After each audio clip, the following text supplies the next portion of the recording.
How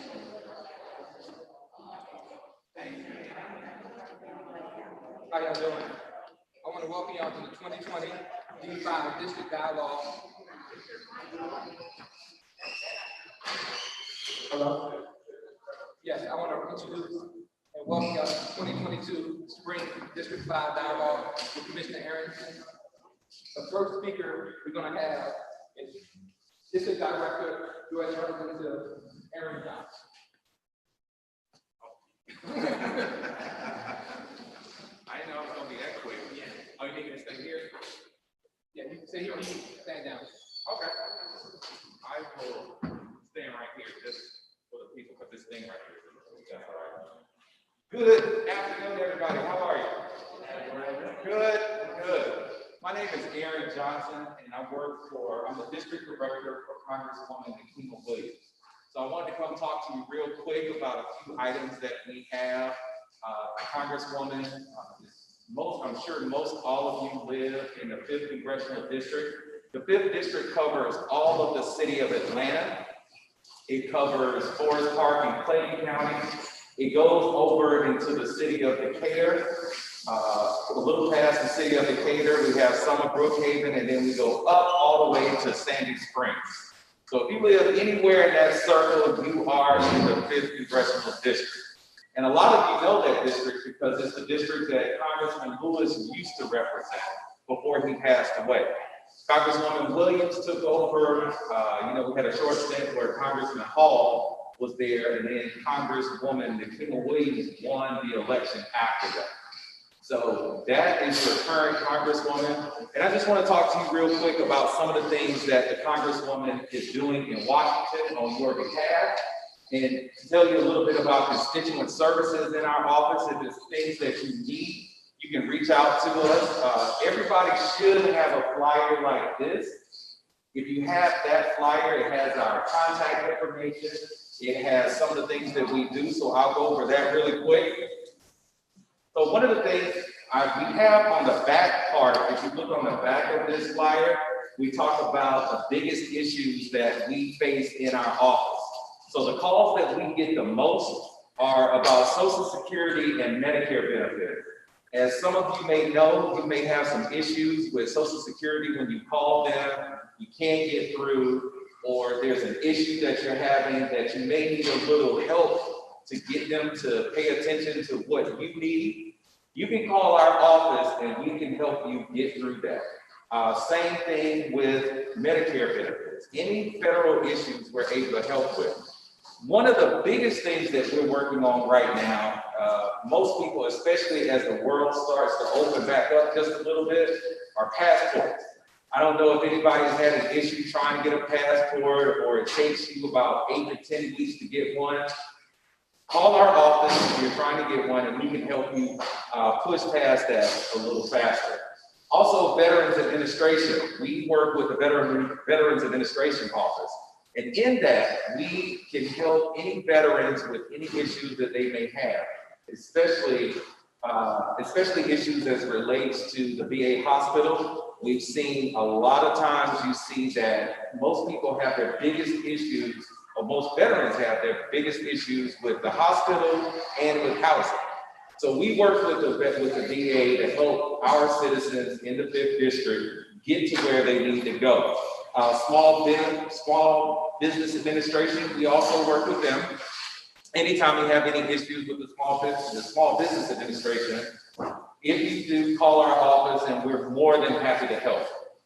There is a second flyer that I gave to you. It talks about the infrastructure bill. I know a lot of you have heard about Build Back Better. You've heard about the infrastructure bill that the Washington has put together, and President Biden and his administration has passed and worked very hard to pass so that we can get a lot of things done in this district.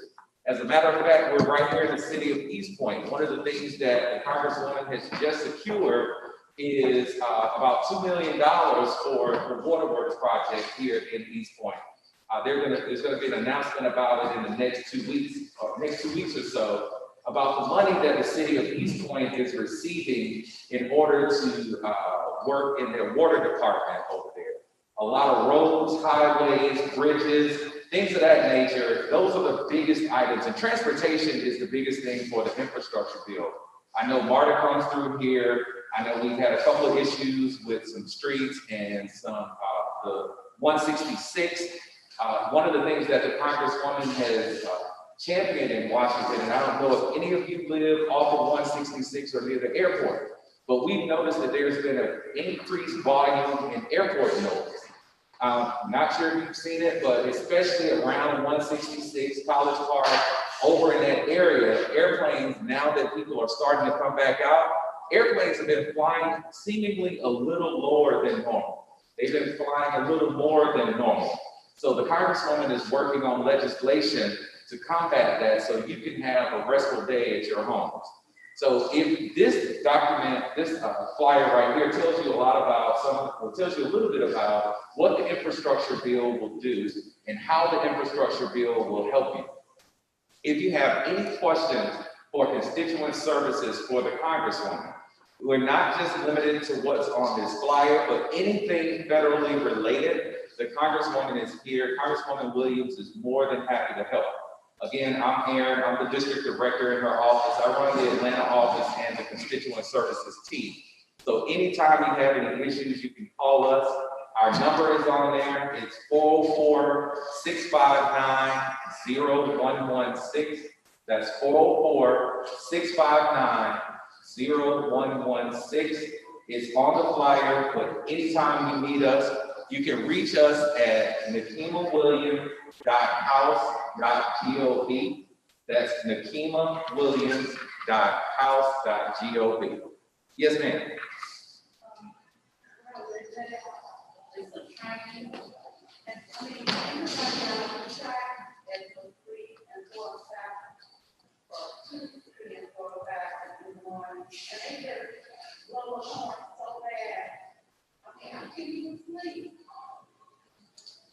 So her question, I don't know if everybody heard her. She said that trains are running through her neighborhood at 2, 3, 4 o'clock in the morning, and they're constantly blowing the horns so that she can't sleep. Yeah. You have that same issue?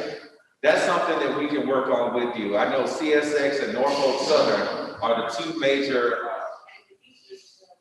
and the Union, yeah. So that's something we can help you work on, because that is, they are governed by the federal government. So after this is over, I can get with you to see exactly where you are, and then we can figure out what we can do. All right, we can just go to the next person. And I'll be here for questions later on if you think of anything else. Thank you again. Please give a round of applause. All right, next we have is Florence Brooks from the Tax Appraisal Supervisor from Homestead. We also have the booklets on the table. If anybody don't have a booklet, please raise your hand now. I'll come around and do a booklet real quick.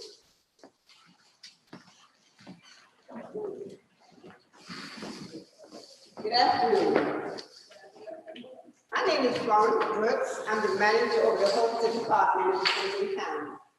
And I have with me today my supervisor, Alicia Washington, sitting on the side over there. Again, if you need any of the booklets, we have some on the table. Okay?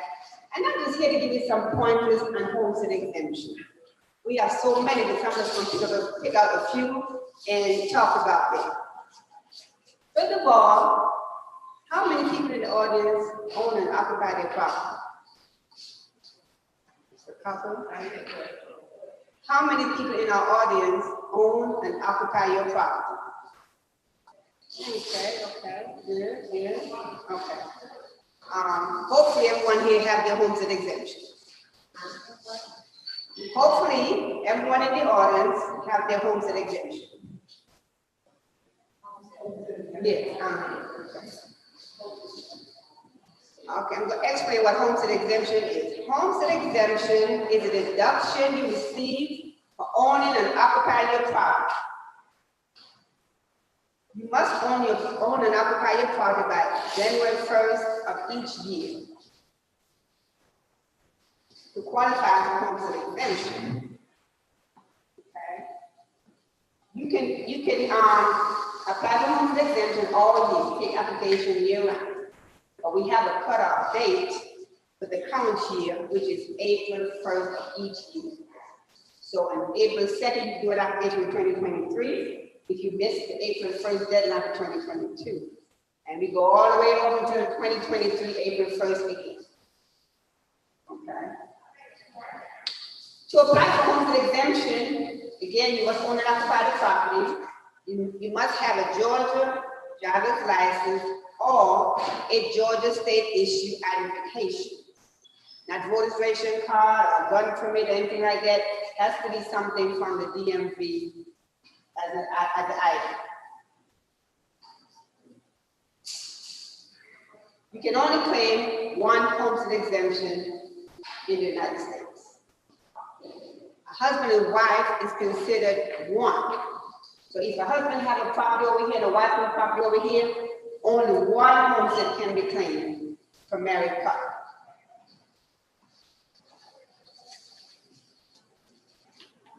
Also, when you make an application for homestead exemption, you must have a Georgia driver's license or ID.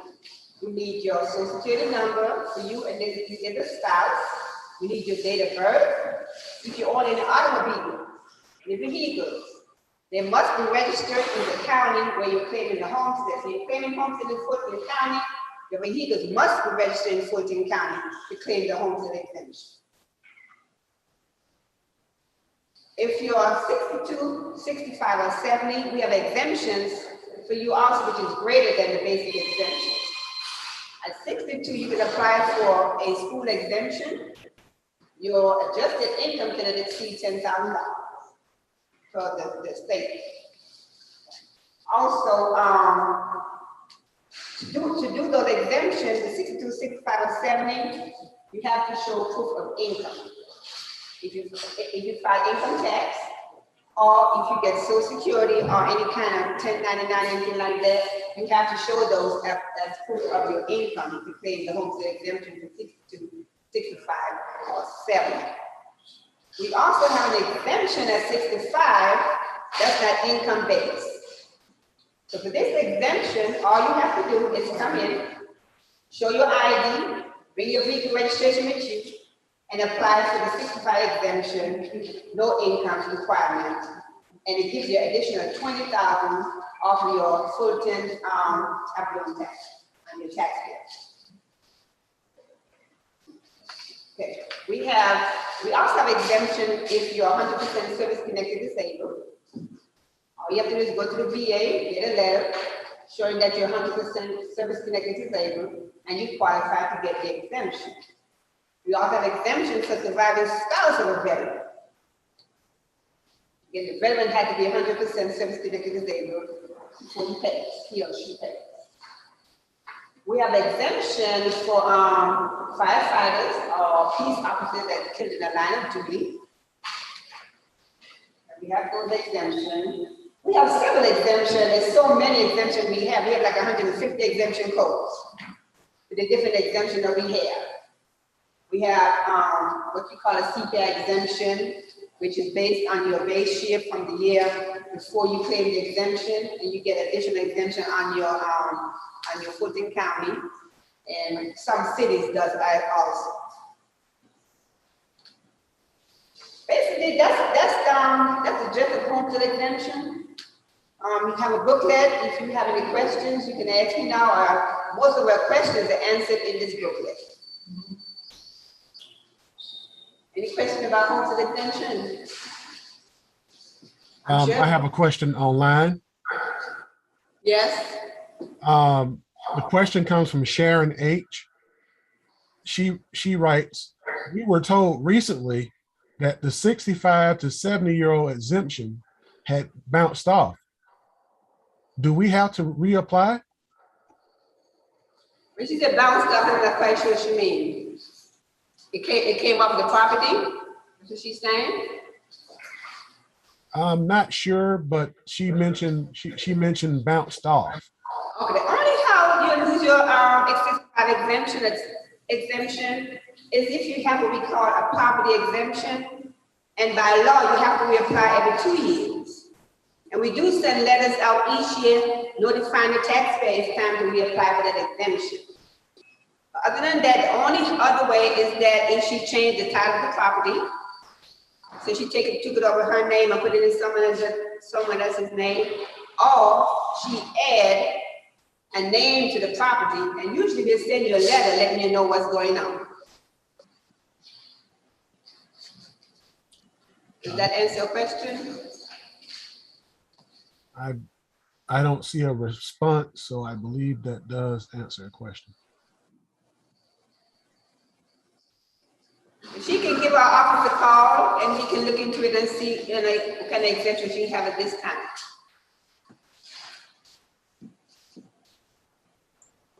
Okay, that's all. And she says, yes, thanks. Ms. Brooks, this is Jessica Corbett. I just wanted to mention for the property owner that I think you would advise that all property owners should check and can check online or contact your office to just verify that their homestead exemptions are still in place.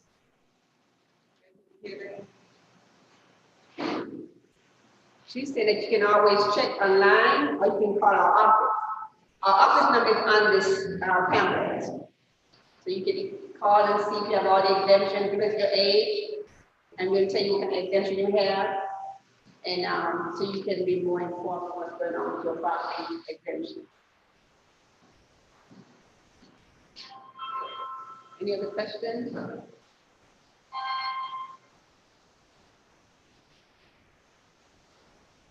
Okay, thank you.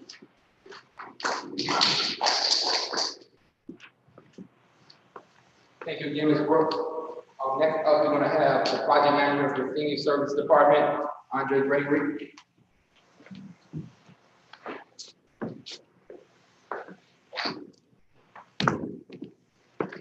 Good afternoon, everyone. It's been a minute since we've all been in this spot, huh? It is nice seeing you all. It's nice to see everyone on the other side. Right? But just so you all know, we're keeping this online, and we also have individuals here at the location. So I'm going to be looking sometimes here to see if there's any questions, or also go through some of my presentation. I want to first start off by introducing. I wonder if I should even say introducing, but introducing this young lady in a new role. Since this is our first time together, you all are able to see your new facility manager, Ms. Sheila Sal. Sheila, as many of you know, has been here since pretty much building bills, and Sheila's been here for like 18, 19, 20 years, almost 20. Sheila has worked her way up. Yeah.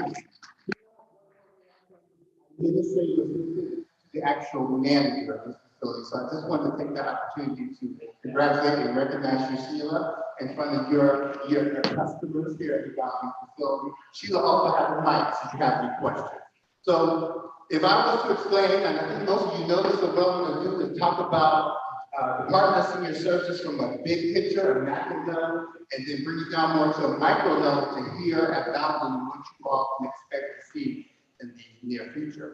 So most of you know in the Department of Senior Services, we have two types of services that we offer. Services that we offer in the field, which is like our multi-purpose facilities, our adult day health facilities and programs, and our neighborhood facilities.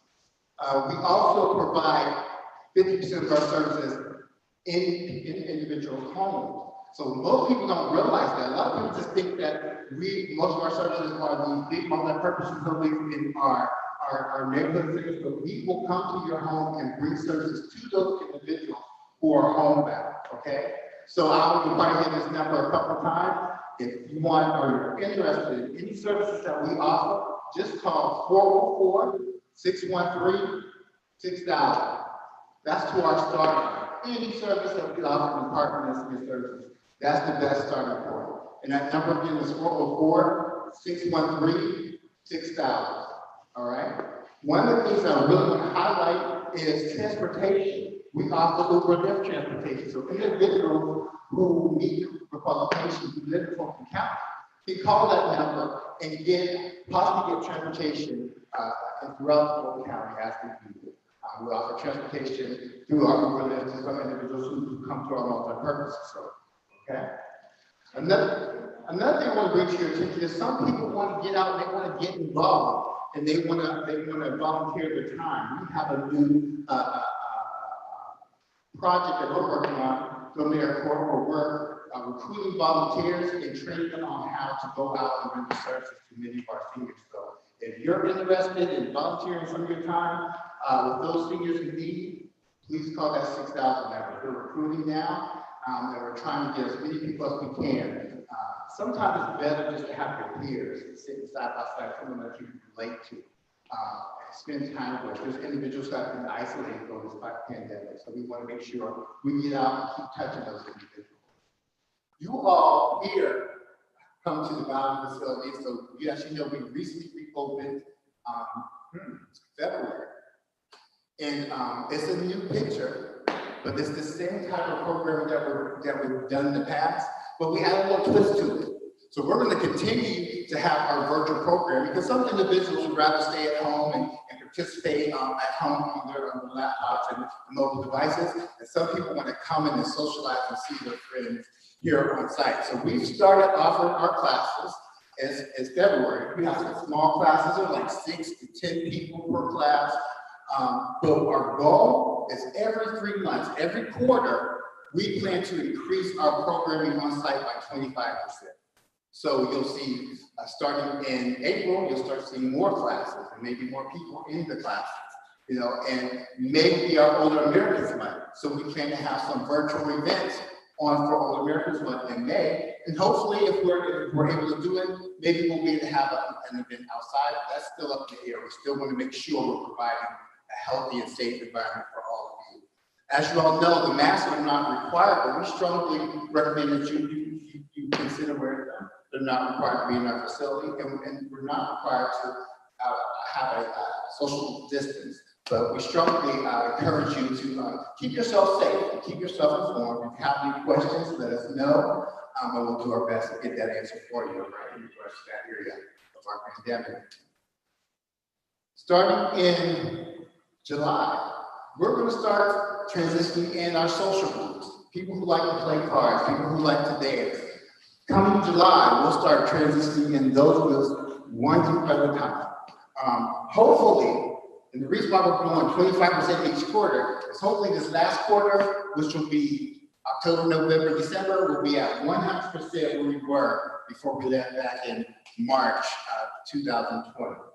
Okay, so that's our overall goal. We plan to also look at starting to serve breakfast sometime in July. But what will determine that is how many people we have coming to our facility, how many people show a demand and want to be here in the facility. We will continue to open it up as people show that they want to be on site. All right.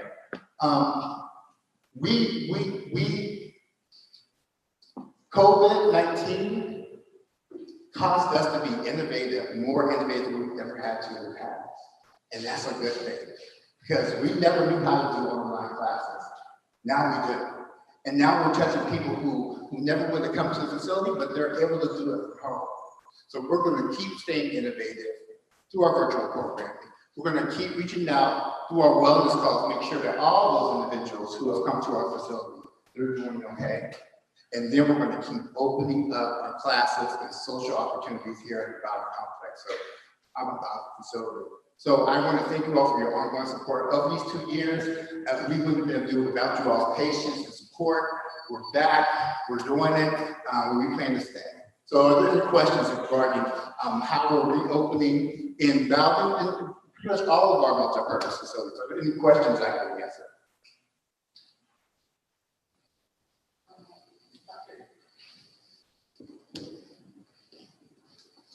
Hello. My question is this: I put information on the Franklin Bowden website, and what it is that you're showing today, will you be able to get that to me so that I can bring things up today, or no? Oh, sure. I can bullet some points I just gave here regarding our reopening. That's no problem. Volunteers. Yes. Thank you. And actually, Dave, she's part of our Friends of Bowden. She's helping you all know the Friends of Bowden has been really active in creating a website. And she has a lot of information on that website. You find information on the Friends of Valley website, Polk County website. We try to do our best to help. Any other questions? Good afternoon, everyone.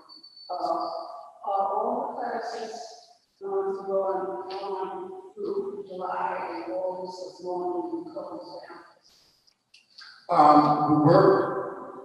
We don't close down. We do have like a down week where we start to prepare for the next quarter. So we see us as pretty much 100% open. And as we go along each quarter, keep adding more and more classes as the demand is there. But hopefully we won't have any more problems, health and safety issues with the pandemic ever again at the state facilities. So as long as that doesn't occur, we'll keep adding more and more programs, more and more opportunities for you all to come here and enjoy the Valley Complex.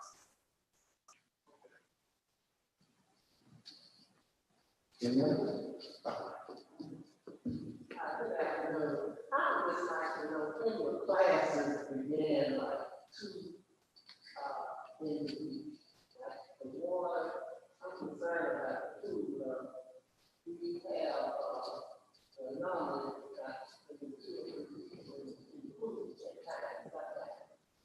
and I just want to know if you start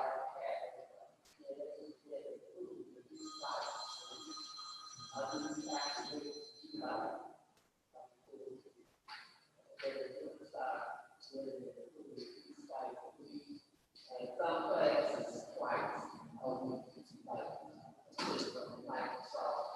we're more, so we can learn more too about those classes.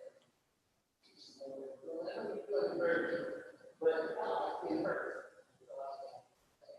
And why should we wait until July when we're not working? But I know we have people that come with before you got a clock waiting for lunch. It doesn't stop until 11:30. Next year will be something really be food. There's so look like whatever this could be about something like we cool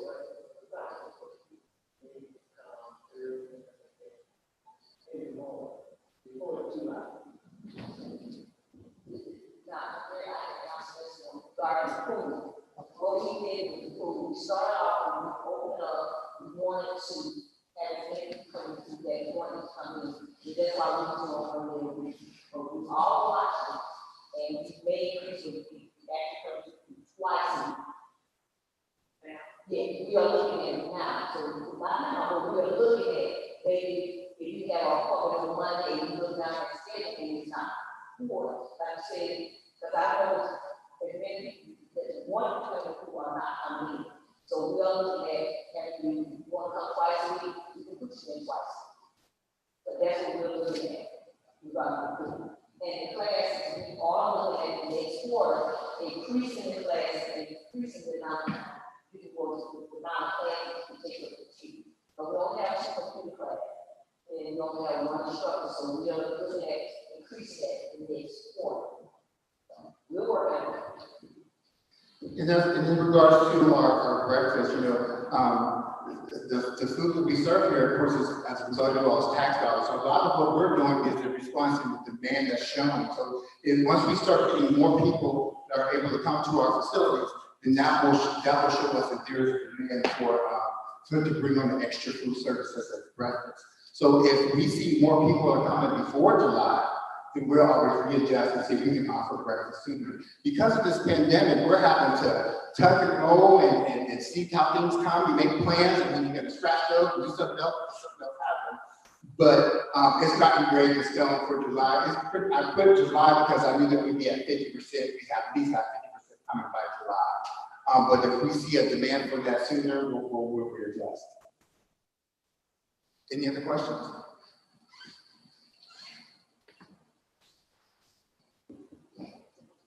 Good afternoon.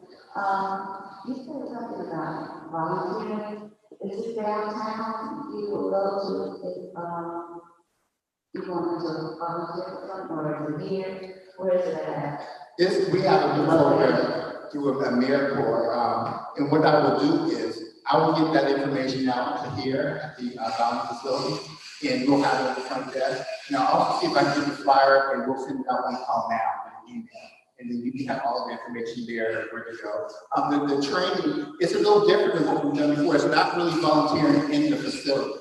It's actually going, learning how to sit and assist those individuals as they stay in their home. So I'll make sure you get that in there.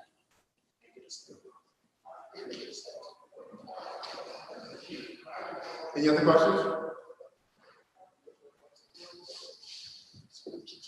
I'm here on behalf of the card players, and I heard you speak about would possibly breakfast in July, the card players too. Now, the card represents probably 25, 30 people that come because from last year, that's what we did. We came in at 8 o'clock when the doors open, and we stayed until time to go home. We will come now, 35, 40, I can guarantee it, to play ball. So it's based on how many people here is how soon we can start practicing.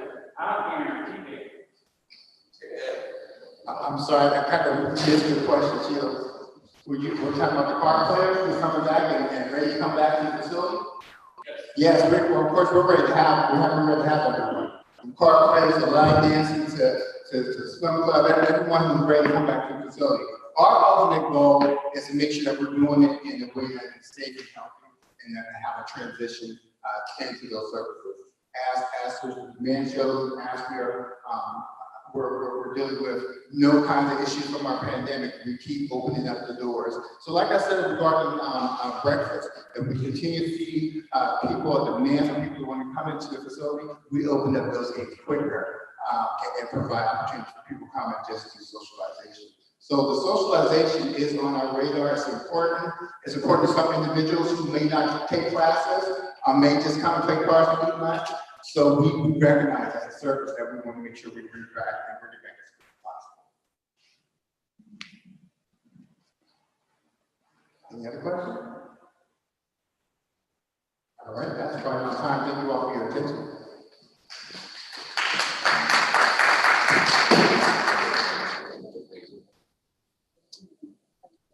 Hello, everyone. How you all doing? I apologize for being tardy. We got a lot going on right now, but if y'all tired of COVID like I am, so you can raise your hand. Hopefully this thing is going to be over with soon, and we're going to be able to look like we've done a good job. So hopefully we'll be able to lift everything and get back to normal. Thank you all for coming out here today. We want to make sure that, our seniors get or take advantage of all the tax exemptions that are available. So we want to make sure that you all know there are numerous tax exemptions for your property tax. And so we want to make sure to share that information with you before the April 1st deadline. April 1st deadline, if you've already got the homestead exemption, there may be a senior exemption. I think there's one at 62 and one at 65. And I think there's another one at 70, right? Yeah. So if you hit any of those marks, you can get an additional exemption, but you have to apply for it before April 1st. So please make sure that you do that, because we want to make sure that everyone pays their fair share, but not any more than their fair share, okay? And your fair share depends on your age and all of the exemptions that you are eligible for. Also, we've got our Family Fun Day coming up on May 7th. And so hopefully we'll be very excited about that. We want you all to join us for that as well. And we've got another tax town hall that we'll be doing online virtually. That's coming up on March 22nd. I guess one of the other things that is very important for you all to know is that all of the district lines in Fulton County have been redrawn.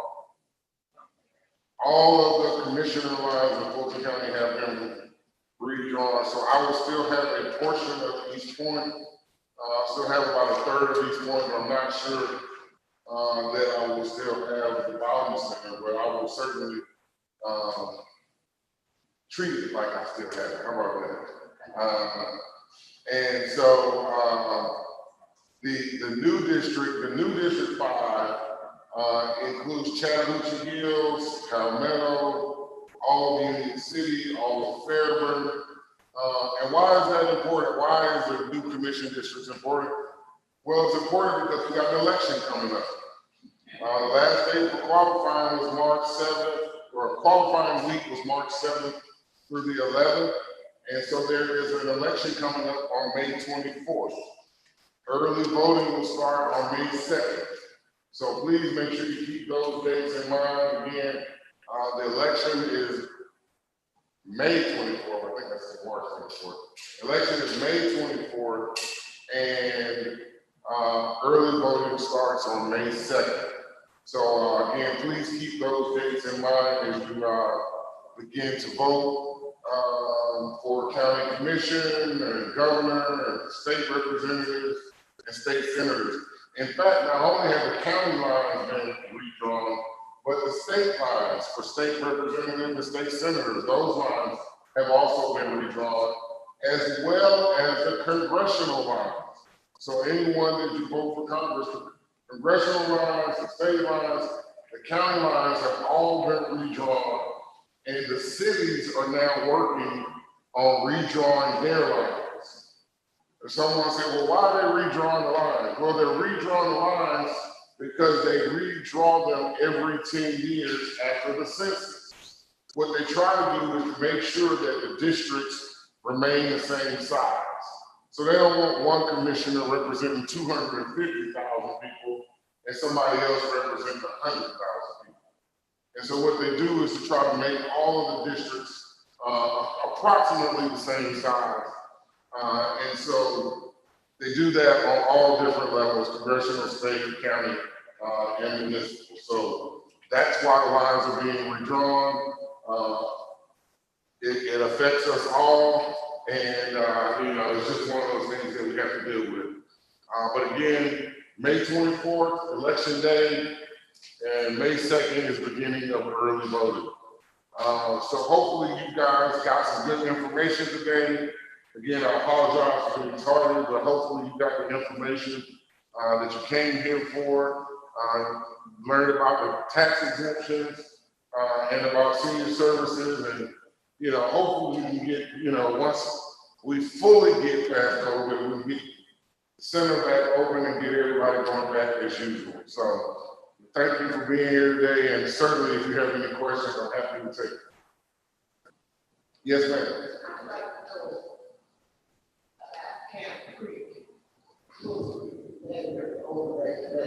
In the past, we have enough information over it. We'll free before we have that. Could you just give a little brief about how important it is to this further time with that application? And all the things cost. Yes, ma'am. I am.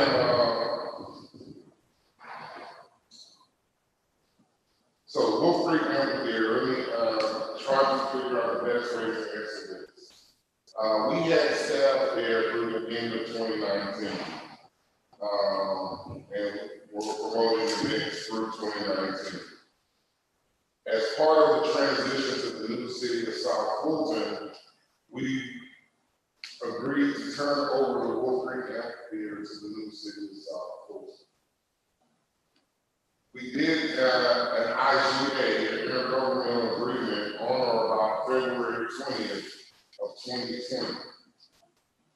Signed the agreement saying that the city of South Fulton could have the Wolf Creek Amphitheater, that there were 3 things that needed to be done in order for the county to turn it over.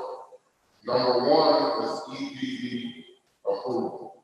The amphitheater sits on a closed and capped landfill. And so their environmental protection division regulates that area or that land. So, first thing that cities are supposed to do is get EPD approval, second is $10 million worth of insurance, and the third is pay $100 an acre. I don't imagine that they have problems paying $100 an acre. I don't imagine that they have problems getting $2 million worth of insurance. But what happened right after February 20th, 2020, in March of 2020, that's when COVID hit. And everything got put down except for COVID. And so,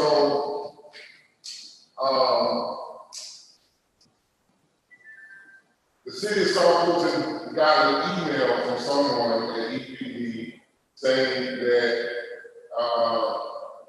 which purported to be an approval. However, the Fulton County Legal Department was looking for something on letterhead and more formal approval.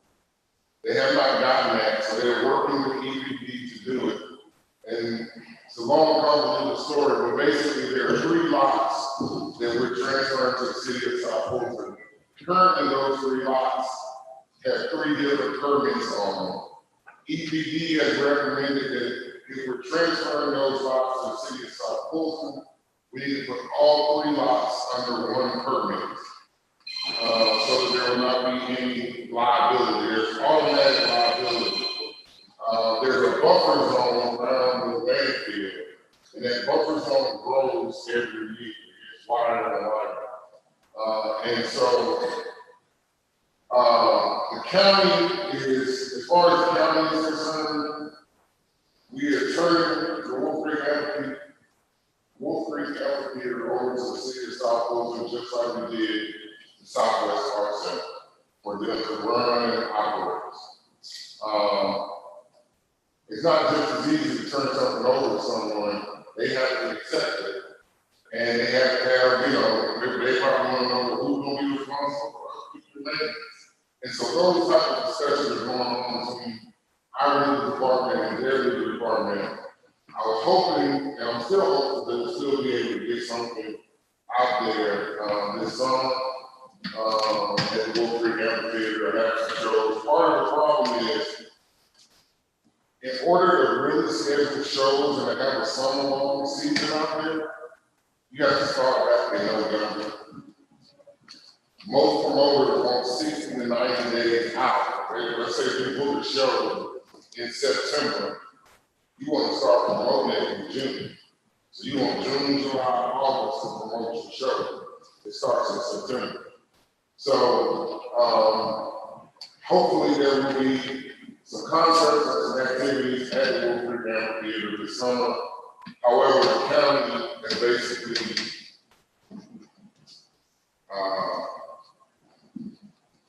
taken a hands-off approach and allowing the city of South Fulton to control what and anything goes on there this summer. And until we get the final EPD approval, which would allow for the full transfer of the amphitheater to the city. Yes, ma'am.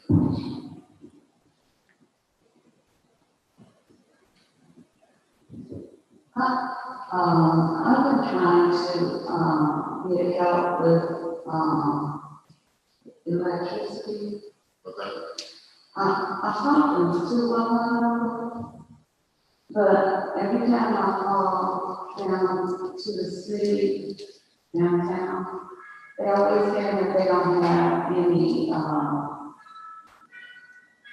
money or whatever, but I've been calling for the last, I think, 2 or 3 months to try to get my name on the list.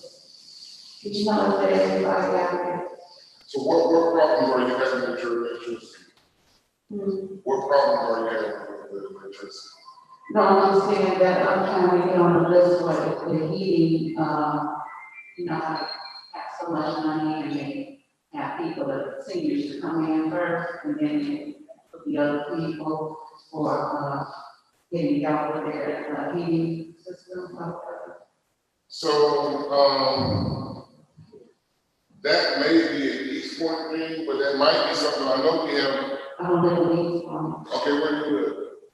I live around here at Arrington. Okay, so I know we have a senior program that helps with minor home repairs. No, Is I'm that talking about regular, I live in an apartment, okay? so I'm talking about every, I don't know, is every quarter that they help people with their heating bills.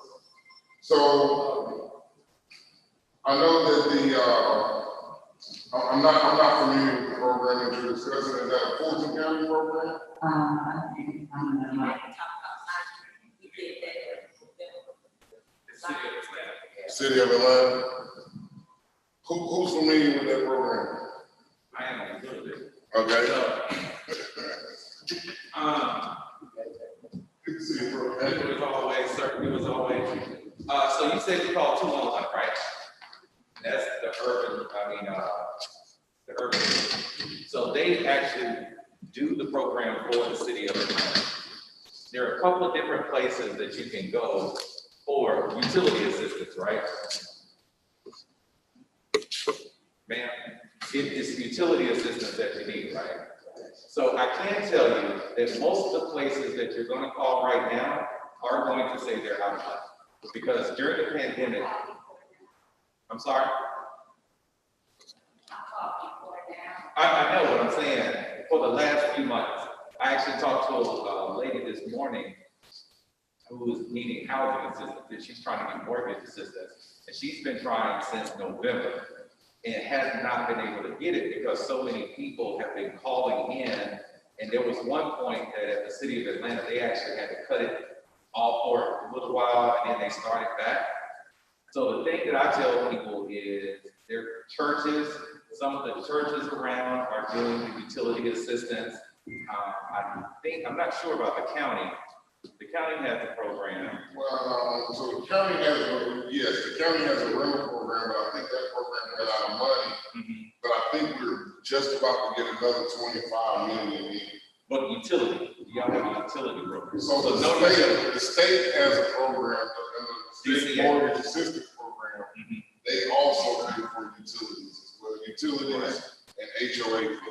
And that's through the Department of Community Affairs for the state of Georgia. So you can either apply through the city or apply directly through the state. And I'll look up the number for you while I'm sitting here because I don't know it off the top of my head. But I do know with 211, you just got to keep trying because they run out. You got to catch them when you can. I'm just being honest that sometimes you just got to get them on the right day. But I'll get the number for DCA for you.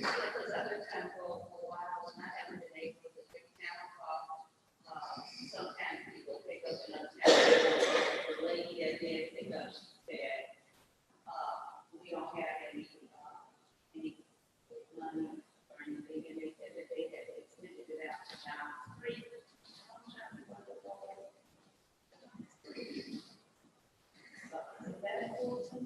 Yes, so John Street is in Fulton. And so we gave away about $70 million between the CARES Act funding and also the ARP money. We gave out a total of $70 million in rental assistance in Fulton County. And the Fulton County money was for people outside of the city of Atlanta. So if you're in the city of Atlanta, you probably have to call the city of Atlanta or the state, but they should have, and if it hasn't run out, as Aaron was saying, they should be able to help you with utility assistance, either through city of Atlanta or the state of Georgia. The state of Georgia still has money left in its rental program, and so that's why Fulton County was able to apply for additional 25 million to give out.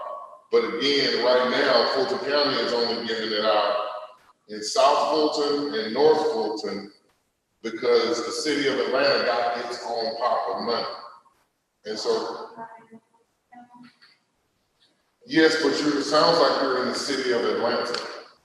And so since the city of Atlanta, so Fulton County got, let's just say $100 million. City of Atlanta also got $100 million. And so to make sure that there was an overlap, The city of Atlanta money was used inside the city of Atlanta, and Fulton County used its money in North Fulton and South Fulton. I know that our money ran out, which is again why we applied for an additional 25 million.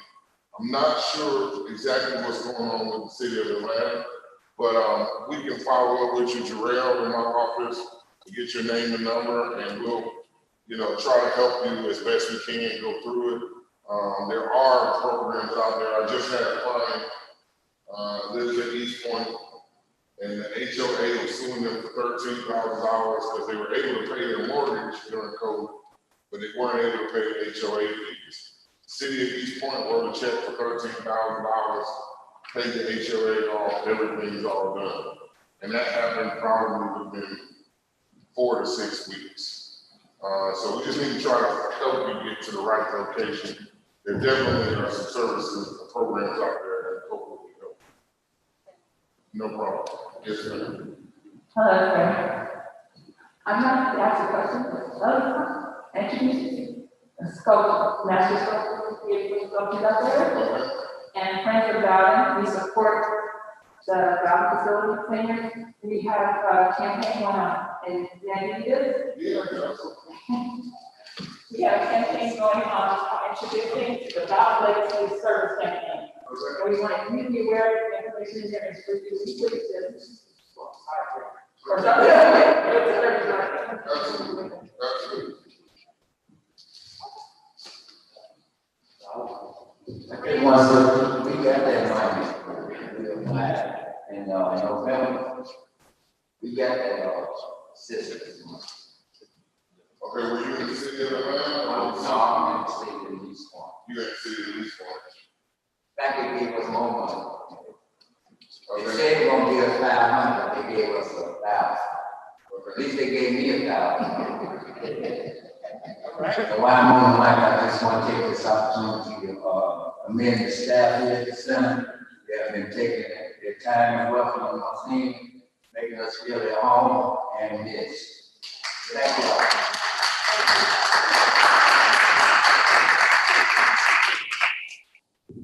All right, any more questions? Well, thank you all for being here today. Thank you to the Congresswoman Aisha Williams and Erin Johnson for her office. It's so great when you have people that work with you and that know how to work well with others. And Congresswoman Aisha Williams is one of those people. I'm certainly glad that she reached out and asked Erin to come today. It really makes a difference when we work together as a team. Teamwork makes the dream work.